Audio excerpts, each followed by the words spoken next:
ഈ കുട്ടികൾ ഓടി വരുന്നത് കണ്ടില്ലേ? കണ്ണീരോടെയല്ലാതെ ഇതൊന്നും കണ്ടു നിൽക്കാൻ കഴിയില്ല.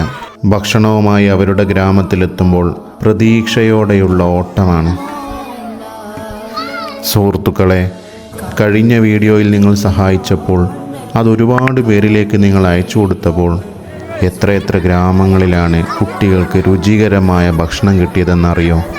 നമ്മളിൽ പലരും ഇന്ന് ഏത് ഭക്ഷണം കഴിക്കണമെന്ന ആലോചനയിലായിരിക്കും. പക്ഷേ ഇവിടെ ഈ ഗ്രാമങ്ങളിലൊക്കെ എന്നാണ് ഞങ്ങൾക്ക് രുചികരമായ ഭക്ഷണം ലഭിക്കുക എന്ന് ആലോചിക്കുന്ന, ആഗ്രഹിക്കുന്ന എത്രയോ കുട്ടികളെ കാണാൻ കഴിയും. ഒന്നുറപ്പാണ്, നിങ്ങളുടെ ഓരോ സഹായവും വെറുതെയാവില്ല. നിങ്ങളുടെ എന്തൊക്കെ മുറാദുകൾ മനസ്സിൽ വെച്ച് ഈ ഒരു പദ്ധതിയിലേക്ക് സഹായിക്കുകയാണെങ്കിൽ, ഈ പിഞ്ചു കുഞ്ഞുങ്ങളുടെ വയറൊന്ന് നിറക്കുകയാണെങ്കിൽ അള്ളാഹു അത് കബൂലാക്കി തരും ഇൻഷാ അല്ലാഹ്. നിങ്ങളാൽ കഴിയുന്ന ഭക്ഷണ പൊതികൾ ഏറ്റെടുക്കണം. അല്ലെങ്കിൽ ഈ ഒരു വീഡിയോ ഒരു 10-15 പേരിലേക്കെങ്കിലും അയച്ചു കൊടുക്കണം. നമ്മൾ ചെയ്യുന്ന സൽക്കർമ്മങ്ങളെല്ലാം അള്ളാഹു കബൂലാക്കട്ടെ. നാളെ ആഖിറത്തിൽ നമുക്ക് ഇതൊക്കെ ഉണ്ടാവുകയുള്ളൂ. അള്ളാഹു നമ്മൾ ആഖിറത്തിൽ വിജയിപ്പിച്ചു തരട്ടെ.